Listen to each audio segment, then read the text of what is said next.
Bonjour, bienvenue dans Serial Causeur, la magnifique émission 100% causerie série. Je suis Tom, je suis toujours là et c'est Elodie qui va vous présenter l'équipe. Et notre invité de ce mois est Thomas Détouche de Halluciner. Bonjour à tous. Bonjour Thomas. Nos causeurs pour cette émission seront donc Romain, qui est écrit pour Metro News, Première, plein de choses à son actif. Absolument, bonjour. Sophie de Série Chérie. Et Yann, blogueur série. Bonjour. Et aujourd'hui, nous allons parler des nouveaux modes de consommation. Et c'est Yann qui vous briefe.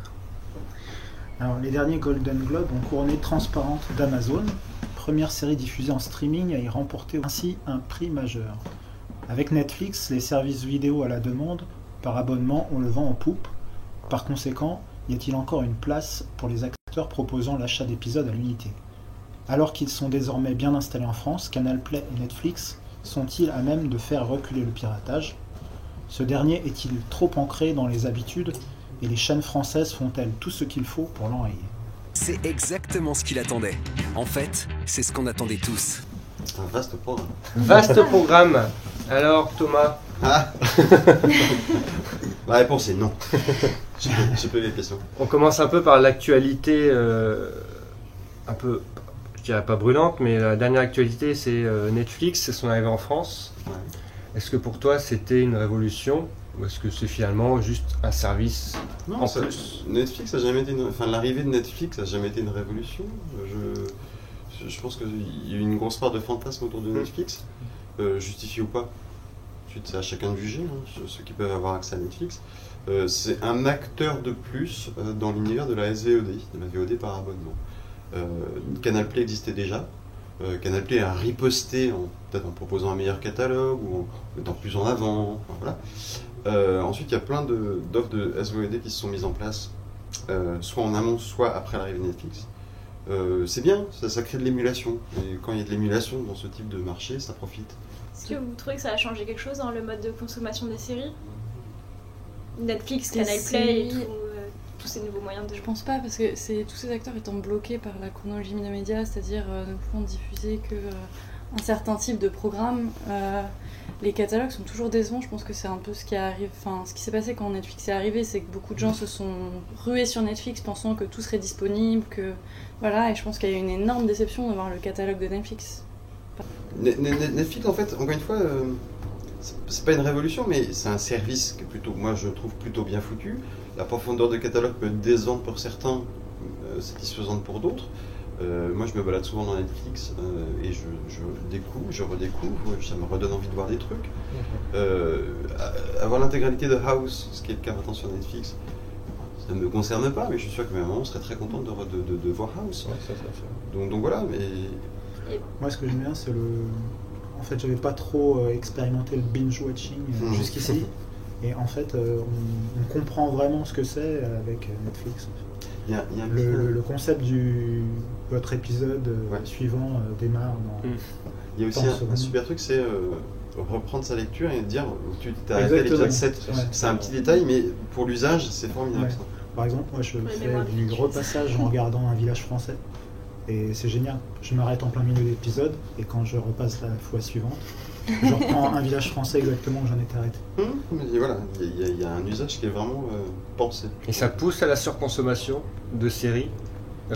Ça pousse à en regarder plus d'épisodes dans la journée. Moi je suis mal placé pour savoir si ça m'oblige à regarder plus, parce que pour le coup vraiment j'étais obligé d'en regarder plus quoi qu'il arrive. Donc moi, est-ce que c'est plus ou moins, moi, je suis incapable de dire pour le coup. Est-ce que ça peut changer les habitudes? Moi j'ai l'impression que oui. Le fait que ça enchaîne comme ça... En tout cas, l'avenir des épisodes en 24 heures après les US, ça restera toujours un système fiable entre guillemets. Par rapport au prix ou par rapport même à la demande justement d'avoir des nouveautés, est-ce que c'est un système qui a... Là, l'US Plus 24 a vraiment lutté contre le téléchargement illégal, oui, j'imagine, pour une frange de la population. Le US Plus 24 a de l'avenir quoi qu'il arrive, enfin, je pense, bien sûr. Est-ce que ça passe par une baisse du prix pour que le système soit vraiment généralisé ? Est-ce que ça pourrait vraiment intéresser les... Là aussi c'est problématique, parce qu'en fait, le téléchargement illégal a mis en place la volonté la normalité de la gratuité.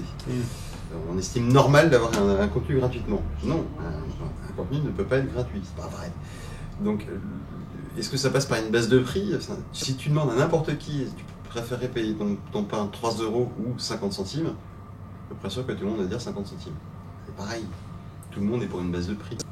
Il y a un moment donné où il y a un point critique, c'est on va baisser, mais il faut quand même gagner de la thune, il faut quand même mettre un prix pour pouvoir rétribuer les gens qui le font. Enfin, voilà, la culture a un prix.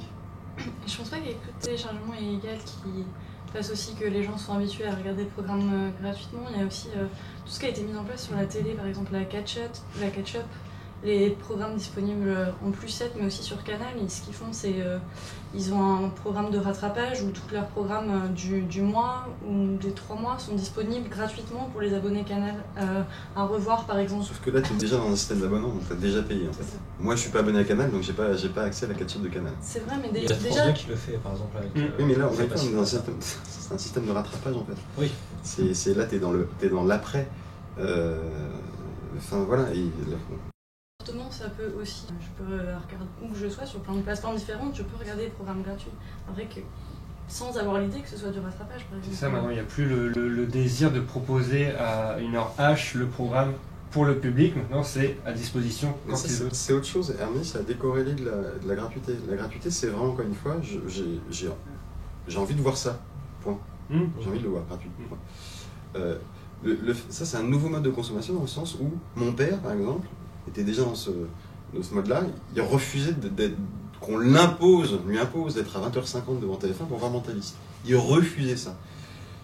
C'est parfait pour lui. On lui dit, bah non, maintenant t'as plus besoin d'attendre d'être là à 20h50, tu peux le regarder à peu près quand tu veux, reprendre quand tu veux, etc. Il peut s'endormir pendant un épisode de Mentaliste. Et il reprendra. Ça, c'est encore autre chose. Et ça, oui, par contre, ce nouveau mode de consommation où on n'est plus esclave, entre guillemets, d'un horaire et d'une chaîne, est plutôt une bonne chose. Netflix, tu peux commencer sur l'ordi chez toi, continuer sur la télé le soir, et ensuite continuer dans ton lit en regardant sur ton téléphone. Parce que je crois qu'il y a 3 offres. La dernière offre, c'est la HD et plusieurs supports. Multi-écran, c'est plus cher. Comme plusieurs personnes peuvent être sur le même compte. Voilà. Mais voilà, les nouveaux modes de consommation, en gros, c'est... Avant, on était esclave d'un format de diffusion, et maintenant c'est en fait le format de diffusion qui s'est adapté à nous, à nos envies. Donc c'est plutôt une bonne chose, tu vois. Mais est-ce que c'est plutôt sur une tranche de la population, plutôt que Mentaliste marche encore alors que ça passe sur TF1 un an après? Toutes les séries qui passent sur TF1 marchent encore? Est-ce que c'est pas toutes, mais la plupart des grosses séries marchent encore sur TF1 malgré ce système de Netflix ou de piratage? Est-ce qu'il y a vraiment un public pour le piratage et un public pour TF1? Pas que pour TF1 déjà. Après oui, Broadchurch a très bien marché sur France 2, mais peut-être NCIS marche toujours très bien sur M6. Les publics des chaînes ne sont plus les publics de... T'es en train d'opposer les vieux aux jeunes. En gros, c'est ça. Je le dis pas, mais... T'es en train de m'opposer à mon père, là. Est-ce qu'il y a des tranches maintenant de population qui sont visées par tel ou tel mode de consommation? Nécessairement, mon grand-père il n'a pas grandi avec un téléphone portable, je dis ça comme ça, donc moi je suis habitué à utiliser un téléphone portable, mon père pour lui c'est de la science-fiction. Donc oui, j'imagine que mon père se lance pas dans le téléchargement de Mentaliste, illégal de Mentaliste, et qu'il préfère le regarder sur TF1. Oui, c'est sûr. Ensuite... Oui, il y en a qui gardent leur rendez-vous comme ça, chaque semaine, sans pour autant avoir envie de voir le Mentaliste un jeudi après-midi alors qu'ils préfèrent le voir un mardi soir sur TF1. Mais Mentaliste draine quand même énormément de gens sur TF1, et dans ces gens c'est pas que des vieux, tu vois, il y a des gens qui ont le même âge que toi et moi. C'est peut-être une question de type de série aussi plutôt que d'âge. Enfin, je sais que... Il n'y a peut-être pas une grosse attente sur... Il y a certains types de séries qui passent à la télé, les experts et tout. Tout ce qui est procédural. Voilà, tout ce qui est procédural, c'est... Enfin, je veux dire, il n'y a pas les mêmes attentes que sur des séries. Arrow a été diffusé enfin sur TF1, ça marche plutôt pas mal. Mais peut-être pas sur la cible qui télécharge Arrow. C'est comme Game of Thrones, au final. Game of Thrones, la série la plus téléchargée dans le monde, fait quand même des audiences. Alors, c'est pas sur des chaînes comme TF1, parce que ça peut pas diffuser sur TF1, mais ça fait quand même des sacrées audiences même sur la TNT. Oui, c'est ça, même en France, sur TNT ou même sur HBO. Mais pareil pour The Walking Dead, je crois que il a terminé deuxième au niveau des épisodes les plus téléchargés. Et pourtant ça bat des records d'audience à chaque fois, chaque épisode, chaque saison. Donc. Ah Jean, t'as vu, il a battu des records sur Série Club. Hein. De quoi? Oui, c'est club. Mais justement pour une chaîne du CapSat, normalement ça a fait autant que des chaînes de la TNT HD. Donc finalement, est-ce que le piratage agit sur... La télévision n'est pas morte. Piratage, mais le piratage a eu une incidence sur tout. Sur la télévision, sur la diffusion directe, sur la diffusion différée, sur le marché de la vidéo. C'est quand même ça, au final, c'est le marché de la vidéo. En fait, tout le monde, quand il y a eu les chiffres de fréquentation du cinéma en 2014, avec ce chiffre énorme, tout le monde a dit et ensuite on me dit que le piratage tue le cinéma. Ah oui, tue le cinéma. Via le marché de la vidéo. Le marché de la vidéo, c'est aussi des recettes pour le cinéma. Donc oui, le piratage a une incidence sur tout. Oui. Inversement, est-ce que la programmation française, enfin des chaînes françaises, était l'une des raisons aussi du piratage?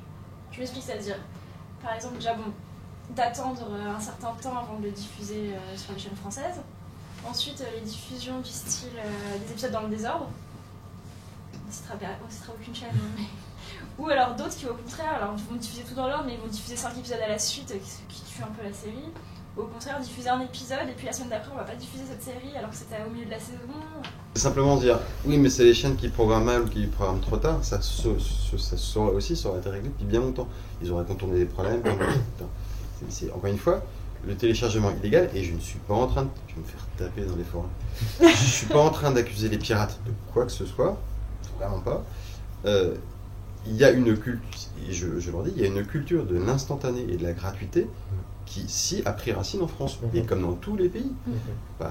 Si en France, on est quand même des sacrés champions pour le piratage, je tiens quand même à le dire. Et de fait, comment on revient de cette situation où on veut tout de suite et gratuitement à une situation où non, tu ne peux pas avoir tout de suite et gratuitement. C'est super compliqué. Il faut multiplier les parades, il faut multiplier les services, il faut multiplier les prix peut-être, peu importe. Mais c'est en train de se mettre en place. Mais c'est très compliqué de revenir à une situation de déséquilibre total à une situation d'équilibre. Enfin, mais est-ce que justement le téléchargement illégal n'a pas fait avancer les choses par rapport à OCS qui est arrivé, au Canal Play est-ce que sans le téléchargement, est-ce que on en serait au même point aujourd'hui? De quel même point tu parles en fait? Au niveau de l'offre en fait de séries par exemple. Tu veux dire que en fait le téléchargement illégal a permis en fait de mettre la puce à l'oreille aux chaînes du style il faut améliorer nos services et proposer plus de séries? Oui, c'est pas ce que je dis, c'est est-ce que c'est... Oui, de créer un nouveau service plutôt... Sans doute, bien sûr. Oui, bien sûr. Est-ce que c'est de quelque chose de quelque chose d'illégal, t'en fais quelque chose de vertueux? Oui, sans doute, mais vraiment. Après, je dis pas que je dis pas que le téléchargement est bien ou quoi, mais ça a permis peut-être une émulation au niveau de l'offre et... la H+24 parce que ça sera arrivé par exemple sans... Non mais sans doute pas, encore une fois, ce sont des parades qui sont des bonnes parades pour répondre à un vrai problème. Ouais, je suis d'accord avec toi. Le multilingue aussi, c'est vrai que de plus en plus de gens réclament le multilingue. Bon, c'est pas encore systématique, il y a des séries... sur les vieilles séries, tu peux pas le faire parce que tu serais obligé de repayer un matériel pour pouvoir avoir du multilingue. Donc, mais sur tout ce qui est récent, je pense que la plupart des chaînes le font maintenant. Alors venons-en... Restons dans le piratage, est-ce que ça a changé le cœur de ton métier? La réponse est oui. Est-ce que le consommateur de séries pirate, télécharge, est-ce que le journaliste série doit pirater? Est-ce que le journaliste série doit pirater? Est-ce que, parce que l'article paru sur Film de la Verre, sur medium.com il y a quelques semaines a ouvert un peu le débat. Est-ce que tu peux nous résumer l'article en quelques mots? Alors, il s'appelle Journaliste, série télé et piratage, la grande hypocrisie française. Et donc, il y a en gros que les journalistes est un pirate comme un autre et que il pirate des séries, il en parle sur des médiums qui sont pas non plus censés faire l'apologie du piratage. En fait, donc, est-ce que pour toi ça a changé ton cœur de métier? Est-ce que tu pirates? Est-ce que tu as accès à des choses avant les autres? Pas qu'ils finissent en prison. Alors, en fait, la problématique de ce débat-là, c'est qu'il n'y a que des bonnes questions, mais que des mauvaises réponses. Ce que disait cet article-là, il avait raison sur tout. il a raison sur tout. Et c'est impossible de discuter ses raisons parce qu'il a raison quoi qu'il arrive. La problématique de sa position, c'est qu'en fait, elle est irréaliste par rapport à ce qui se passe actuellement. Mais dans la théorie, dans les faits, il a raison. Est-ce que ça a changé mon corps de métier? Oui, forcément. Pourquoi? Parce qu'en tant que sur Allociné, il faut s'adresser à ceux qui téléchargent et à ceux qui ne téléchargent pas. On ne peut pas s'adresser simplement à un des deux publics. Donc il faut parler à ceux qui regardent Mentaliste sur TF1 et parler à ceux qui téléchargent Mentaliste qui est diffusé sur CBS. Deux chronologies différentes, deux publics, parfois qui se retrouvent, parfois qui sont contradictoires, peu importe. Il faut parler à ces deux publics-là. Donc oui, ça a changé mon corps de métier, forcément. En 2005, le téléchargement existait déjà, mais la part de pirates, entre guillemets, était moins forte que maintenant. Ça s'est installé, ça a progressé, etc. Donc oui, il faut s'adresser à ceux qui téléchargent, donc être au courant de ce qui passe à la télévision américaine. Et il ne faut pas oublier que Mentaliste saison 3 passe sur TF1 alors qu'on est déjà à la saison 8 sur CBS. Je déconne, c'est pas le cas. Voilà, c'était pour me faire comprendre. Oui, ça a changé, forcément. Est-ce que le journaliste doit télécharger? Le journaliste série maintenant a relativement beaucoup de choses à sa disposition pour réduire la part de téléchargement illégal. Énormément de choses. Marco Polo, on l'a vu un mois avant qu'il débarque sur Netflix, je crois, un truc comme ça. Donc voilà. Est-ce qu'il y a quand même une part de téléchargement illégal? À toi de nous le dire.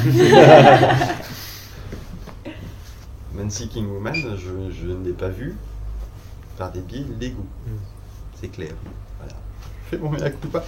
Il y avait un autre argument dans ce débat-là qui était intéressant, c'était oui, je télécharge, comme ça je vous parle d'une série qui peut éventuellement vous intéresser, ça peut déboucher sur des choses vertueuses derrière. Pour moi, c'est un faux argument. C'est un argument pour se donner bonne conscience, entre guillemets. Voilà. Alors, ça n'est que mon avis. Comme tu l'as dit au début, c'est pour répondre à une demande, ou est-ce que c'est une évolution, une obligation, une adaptation en fait C'est une adaptation. Une adaptation. Clairement une adaptation. Mais clairement. Et si demain tout le monde coupe le téléchargement légal par des procédés qu'on trouvera tous injustes, ça règle le problème. Oui, c'est une adaptation, clairement. Romain, toi qui journaliste série.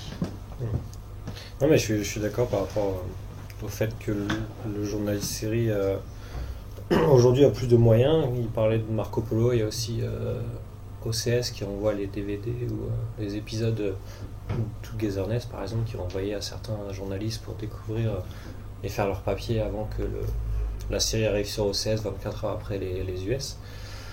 Après, je pense que il y a encore du boulot, je pense, mais le problème c'est que les chaînes françaises n'achètent pas toutes les séries qui passent aux États-Unis, donc les journalistes séries français n'ont pas accès à toutes les séries en avant. Il y a eu pas mal de polémiques sur Transparence, par exemple, sur des articles qui ont été faits alors que la série n'était pas disponible en France, elle était seulement disponible sur Amazon aux États-Unis. Il s'avère qu'elle va arriver en France, mais les journalistes séries, par exemple, n'ont pas eu les épisodes pour pouvoir en parler. Ils ont dû télécharger la série. Après, je pense que, comme ils disaient, on doit s'adapter à deux publics et on est obligé de parler de séries en direct des États-Unis pour un certain public, pour qu'ils suivent parce que forcément les pirates vont pas forcément sur les sites US pour lire les news ou les trucs, ils restent sur les sites français. Donc mais là c'est par rapport aux news, mais par rapport aux reviews des épisodes qui viennent d'arriver, est-ce que c'est utile entre guillemets? Est-ce que c'est lu? On fait pas de review nous, donc je peux pas. Mais certains sites comme Télérama qui font des reviews tout de suite des épisodes diffusés, est-ce que ces reviews sont lues? Encore une fois, je peux pas répondre. Moi je fais que des reviews sur des séries qui arrivent. Gotham c'est sur TF1, MyTF1 VOD. Et comment tu gères toi ton équipe de journalistes séries? Est-ce que tu leur proposes des sujets de séries pas diffusées ou qui viennent d'être diffusées, ou est-ce que tu acceptes un peu? Là, un journaliste va te dire j'ai vu Man Seeking Woman, j'ai envie d'en parler. Est-ce que toi tu acceptes, même alors si c'est du piratage? Déjà maintenant en fait on a un système qui est beaucoup plus global, qui est c'est vraiment toute la rédaction fait un tout. On traite aussi bien cinéma série. Donc les discussions sont diluées sur toute une rédaction.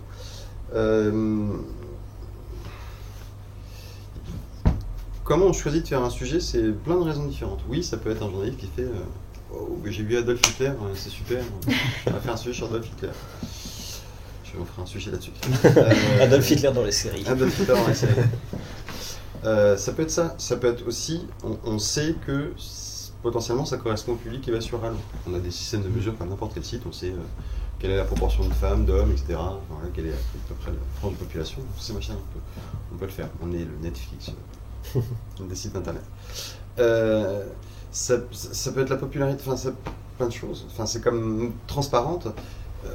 Il y a eu une multiplicité de papiers sur Transparente qui étaient d'ailleurs en général tous très bons comme papier, je trouve.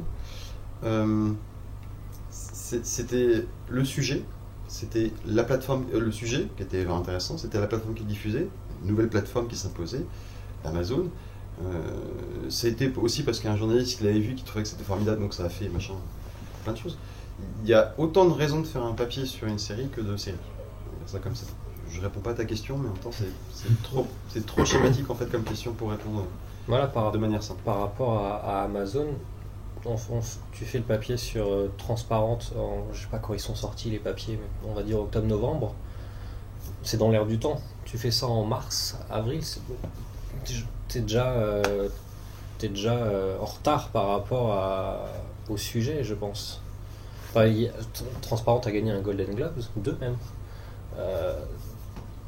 Si t'en parles en mars-avril, c'est déjà trop tard, quoi. T'es déjà par le flot de... Et alors, ça, c'est en fait... Tu as raison, et en même temps, ça n'est qu'une partie du problème. Si la course, c'est qui va publier exactement au bon moment, etc., avant l'autre, ou parce que l'autre a publié, comme selon que je publie, il y a une course et on y participe tous, à le signer comme Télé Loisirs, comme Première, on y participe tous à cette course-là, et on est tous gagnants et tous perdants, pas de souci. Il y a une autre frange qui est plus avoir du recul, plus avoir une analyse, plus avoir une autre chronologie en fait de diffusion et donc de publication, et d'éditorialisation. Et cette course-là encore, on n'y participe pas tous, le ciné premier d'ailleurs. Et c'est une course qui est à mon avis aussi intéressante, peut-être moins lucrative, mais aussi plus intéressante, je pense, éditorialement. Après je parlais pas forcément de... Est-ce que ça encourage au téléchargement justement? Bah, je pense que, comme je disais sur Twitter, je pense pas que les gens ils ont attendu Allociné ou un article sur Allociné pour télécharger. Je pense pas qu'ils ont attendu. L'article en question c'était sur How to Get Away with Murder. Je pense pas qu'ils ont attendu ça pour télécharger. Oui, mais alors dans ce cas, à qui s'adresse l'article? À tout le monde. Donc Pas forcément il va y avoir une seulement super série à regarder, donc qu'est-ce que vous pouvez rattraper pendant les vacances? Transparente. Après voilà, comme disait Thomas, le titre est peut-être pas le mieux choisi. Mais... Le titre était incitatif au téléchargement illégal. Quelle série rattraper, sachant que la question c'était quelle série rattraper, sachant que toutes les séries, toutes les séries dont on va parler sont pas disponibles. Après, le corps de l'article c'est peut-être différent. Tu présentes une série et ça donnera envie de la voir quand elle débarquera en France. Pourquoi, par rapport à... Pour venir à Allociné, tu me réponds ou tu me réponds pas, parce que c'est une question un peu touchy. Vu que vous êtes très porté sur un système économique avec du sponsoring par rapport à des distributeurs, est-ce que ça change pas la donne justement par rapport à ma question sur les films? Oui. Est-ce que ça change quelque chose éditorialement? Sur la manière dont nous on écrit sur les films? Ouais. Non. Ah non, je te dis honnêtement non. Même s'il y a une Ah non, mais je t'assure. page d'accueil sur qu'est-ce qu'on a fait au bon Dieu, vous direz jamais, c'est nul.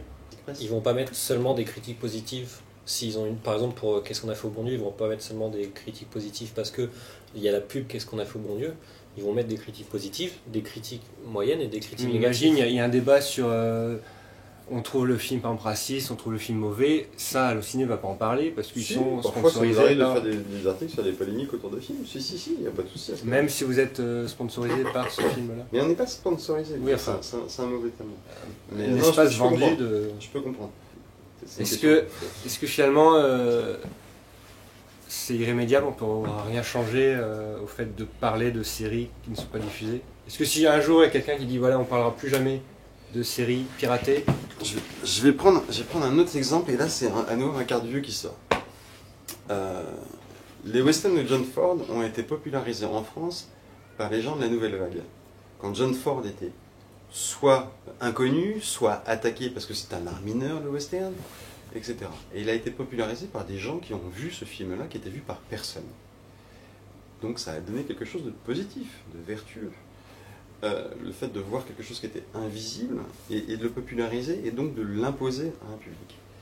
Oui, il y a une partie de séries, comme Transparent par exemple, qui aurait été achetée quoi qu'il arrive par un média français, mais qui est soutenue par une presse qui l'a vue illégalement. Ou pas d'ailleurs. Il y a peut-être des gens qui font un aller-retour aux États-Unis pour voir une série.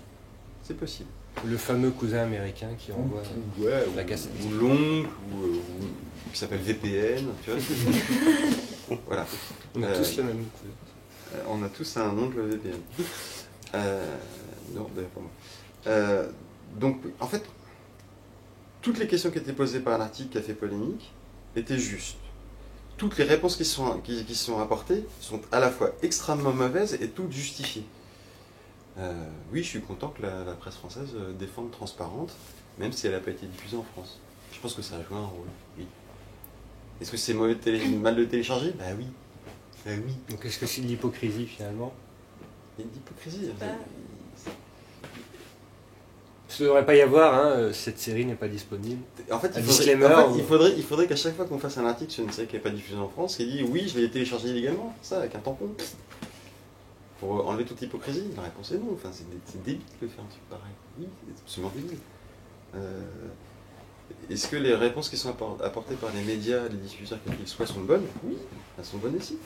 Je n'en redis pas moins, avec tout le paradoxe qu'il y a dans ma phrase, que la culture a un prix. Et si on rend la culture gratuite, il n'y aura plus de culture. Parce que finalement, vous faites votre beurre, entre guillemets, sur des gens qui piratent. Donc tu dis que la culture a un prix, mais tu parles à des gens qui n'achètent pas et t'empoches l'argent derrière. Mais un site comme Alacine ne peut pas faire autrement que de s'adresser aussi aux pirates. Non, mais c'est impossible. Personne n'oblige en même temps. S'il y a une demande, mais... moi, j'oblige personne à télécharger. Non, mais voilà, c'est que ça. Mais c'est un public qui existe. Un public qui existe. Oui, moi, je pose la question. Non, mais tu as raison de poser la question, mais je n'ai pas la réponse. Si, demain, on peut décider de... Non, on ne traitera aucune série qui est inédite en France ou aucune saison qui est inédite en France. Ouais. Ça s'en prend plein la gueule. Par qui? Les pages vues vont baisser, les visiteurs uniques vont baisser. C'est aussi hypocrite de dire par rapport à un journaliste ouais, je télécharge, mais en même temps c'est mal, que de dire un site ne devrait pas parler à ce public-là. Enfin, c'est hypocrite aussi bien l'un que l'autre. Enfin, c'est pas de bonne réponse. Le plus hypocrite, c'est les gens qui téléchargent et qui vont dire que non, bah c'est pas bien de télécharger, vous journalistes, alors que moi je télécharge. C'est un peu. Certains l'ont fait sur Twitter. Je trouve ça. Enfin, de toute façon, je pense que c'est le serpent qui se mord la queue, quoi. S'il y a pas de, on peut pas. Difficile de sortir une vraie réponse de ce débat. C'est un débat sans fin. Hein. Soit le téléchargement est vraiment interdit et puis il n'y a plus aucun moyen de télécharger. Je pense que c'est pas pour demain. Si, on peut dire non, ça se fait. Ou en Chine bientôt. Bien, ben, même si c'est un débat sans fin, il faut terminer de notre côté. Donc merci à tous de nous avoir supportés pendant cette petite demi-heure. Si vous avez votre idée sur la question, n'hésitez pas à nous la partager. Apparemment, on a duré cette plus petite cinquantaine de minutes. Et on remercie le 9e ciel de nous avoir accueillis. Suivez-nous avec le hashtag Serial Causeur et sur la page Facebook. Et merci à Thomas d'avoir été notre invité. Merci à vous. On espère te revoir bientôt. Avec plaisir. Et ben merci à Yann, merci. À Sophie et à Romain. Merci. Et à toi, salut. Bah oui. Salut.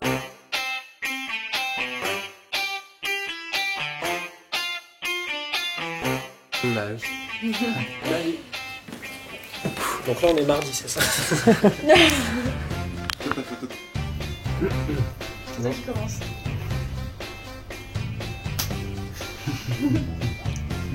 Et action! Bonjour et bienvenue pour cet épisode 8 de Serial Causeur. Je suis toujours là, Elodie aussi, elle va vous présenter l'équipe. Et... oh je commence par qui là-bas? On ne reprend plus. Parti.